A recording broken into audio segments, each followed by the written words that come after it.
విచిత్రాల నిధి ఓ విధి విచిత్రాల నిధి వింత కథల సారథి ఆశ నిరాశల వారధి నిరంకుశ నిర్ణయాల నిర్దయవానిధి ఓ విధి విచిత్రాల నిధి ఓ విధి విచిత్రాల నిధి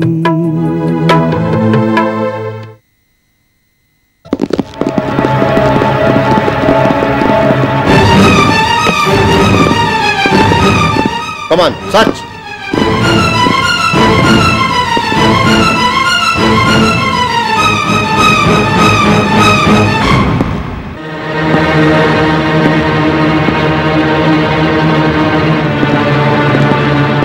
సార్ లోపల ఎవరు లేరు సార్. మనం వస్తున్నామని తెలిసి పారిపోయి ఉంటారు. Come on, move.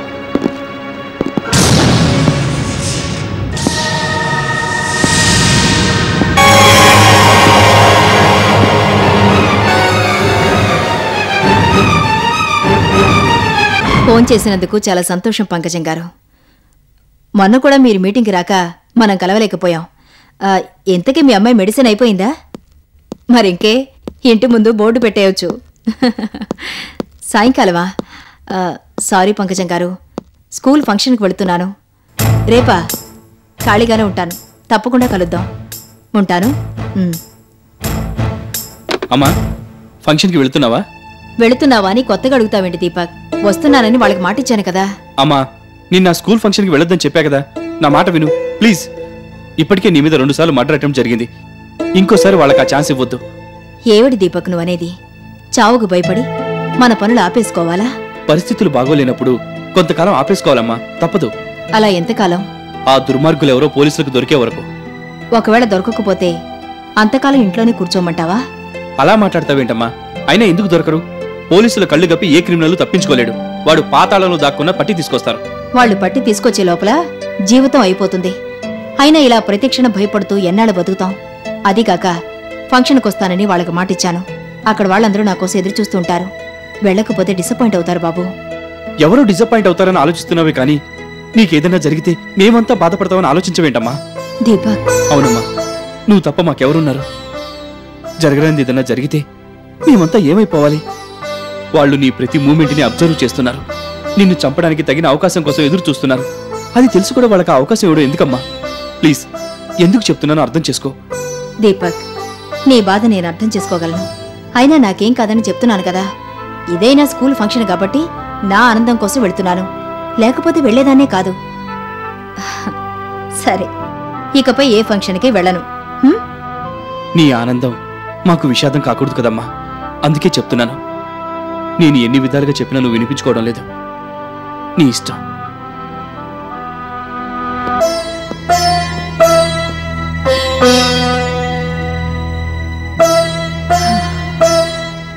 లక్ష్మీదేవి గారి మీద ఇప్పటికీ 2 సార్లు హత్యా ప్రయత్నం జరిగింది. మనం కేసు టేకప్ చేసిన దగ్గర నుంచి ఇంతవరకు ప్రోగ్రెస్ ఏమీ లేదు. ఇన్వెస్టిగేషన్ ఎంతవరకు వచ్చిందో ఆ రిపోర్ట్ రెగ్యులర్గా పంపించమన్నాను. ఇంతవరకు ఏ ఇన్ఫర్మేషన్ లేదు. మీరంతా ఏం చేస్తున్నారు?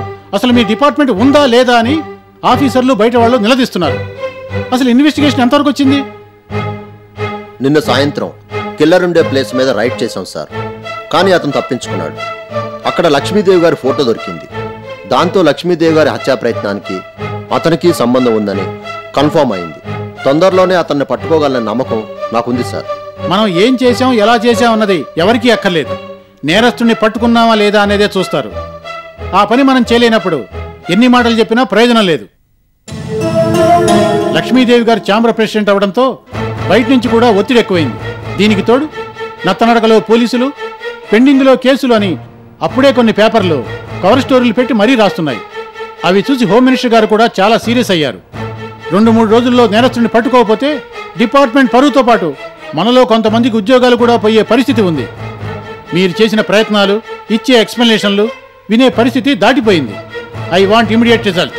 వెళ్ళండి, ఆ పని మీద ఉండండి. Yes sir.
Yes inspector.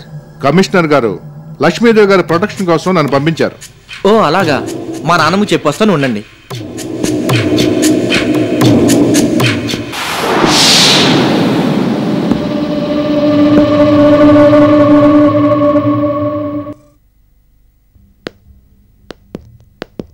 నానమ్మా, కమిషనర్ గారు నీకు ప్రొటెక్షన్ గా పోలీస్ ఆఫీసర్ని పంపించారు. మనం ఇంకా భయపడిన అవసరం లేదు. ధైర్యంగా ఫంక్షన్కి వెళ్ళి రావచ్చు. ఫంక్షన్కి వెళుతూ ఈ హడావుడేంటి బాబు? వద్దని చెప్పి పంపించేయి. అలా అంటావేంటి నానమ్మా?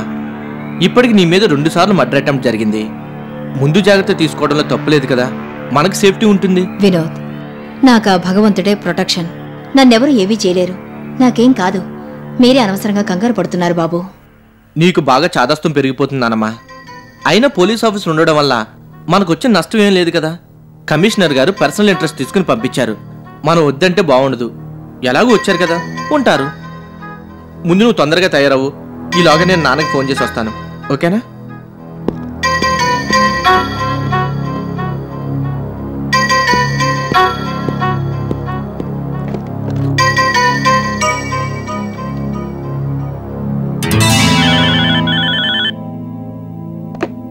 హలో డాడీ, నీకు గుడ్ న్యూస్. ఏంట్రా? నానమ్మకి కమిషనర్ గారు ప్రొటెక్షన్ ఏర్పాటు చేశారు. నిజంగానా? అవును మాస్టారు. Thank God. ఇప్పుడు కొంచెం టెన్షన్ తగ్గింది. ఏదేమైనా నువ్వు కూడా నానమ్మతో పాటు ఫంక్షన్కి వెళ్ళు. నానమ్మతోనే ఉండు, ఓకే? Okay daddy, bye.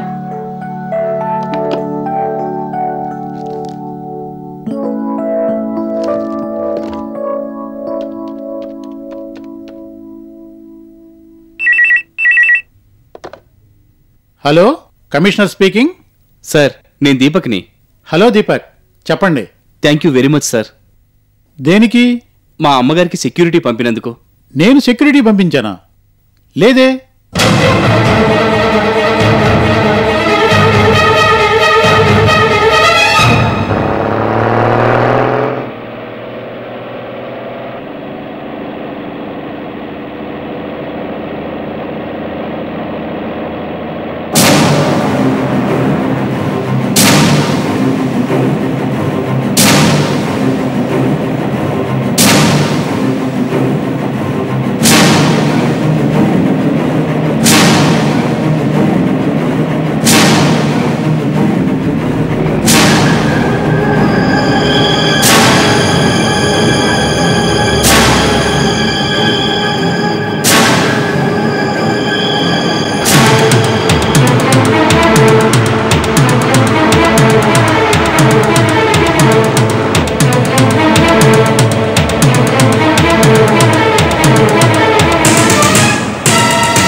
ఏంటి నాన్న, ఎక్కడి నుంచి మాట్లాడుతున్నావు?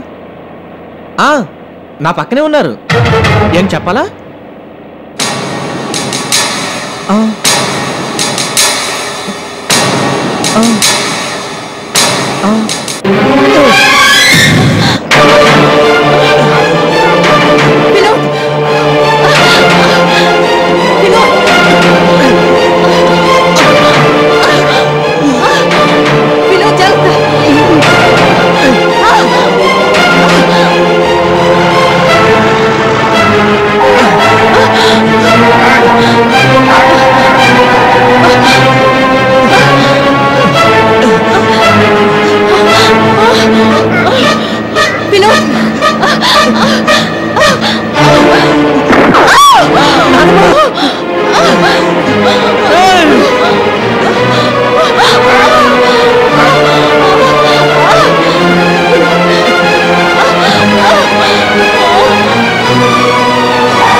మిస్టర్ దీపక్, ఒకసారి బయటకు వస్తారా?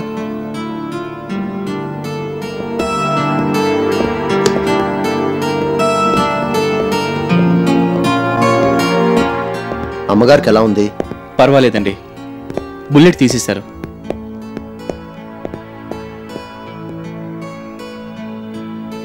చాలా థ్యాంక్స్ ఇన్స్పెక్టర్. సమయానికి మీరు అక్కడికి వెళ్ళి కిల్లర్ మీద యాక్షన్ తీసుకోబట్టి సరిపోయింది, కానీ లేకపోతే వాడు అమ్మ ప్రాణాలు తీయకుండా వదిలేవాడు కాదు. పాపం వినోద్ అక్కడే టెన్షన్ పడిపోయాడు. నిజానికి వినోద్ చూపించిన తెగువ ధైర్యం ఐ రియల్లీ అప్రిషియేట్ హిమ్. ఎంత సొంత వాళ్ళైనా అంత ధైర్యం ఎవరూ చేయలేరు. కారులో వాడు ఉండడం నిజంగా మా అదృష్టం ఇన్స్పెక్టర్. మా అమ్మ మీద ఇది వరుసగా 3వ సారి జరిగిన హత్యా ప్రయత్నం. స్పాట్లో దొరికిన కిల్లర్ మా ఫ్యామిలీకి ఏ రకంగానూ సంబంధం లేని వ్యక్తి. మీరు ముఖ్యంగా పట్టుకోవాల్సింది అతన్ని మా మీద ప్రయోగించిన అసలు నేరస్తుల్ని.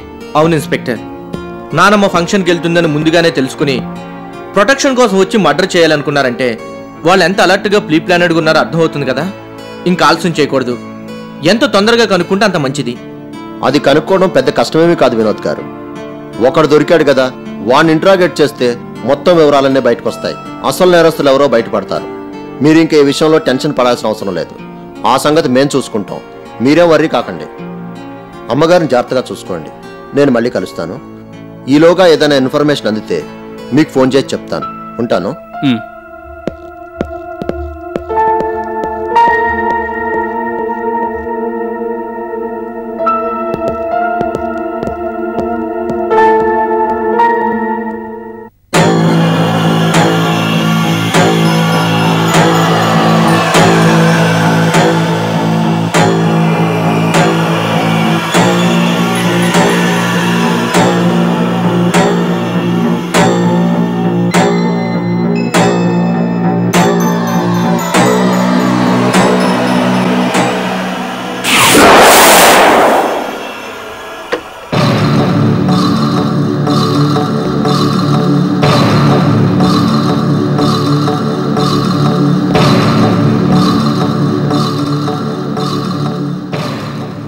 చెప్పు, లక్ష్మీదేవి గారిని ఎందుకు చంపాలనుకున్నావు? నాకేమీ తెలియదు.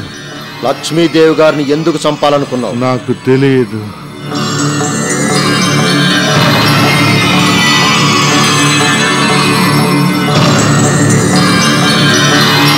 కావాలేదా?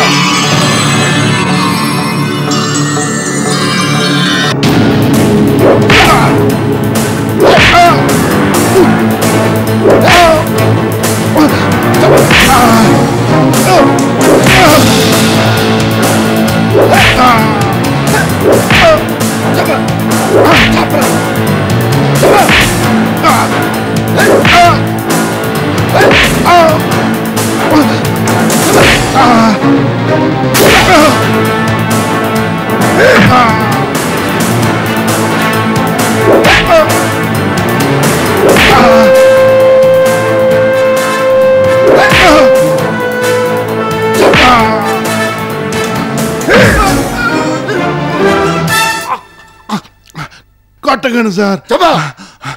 నేను చెప్తాను సార్.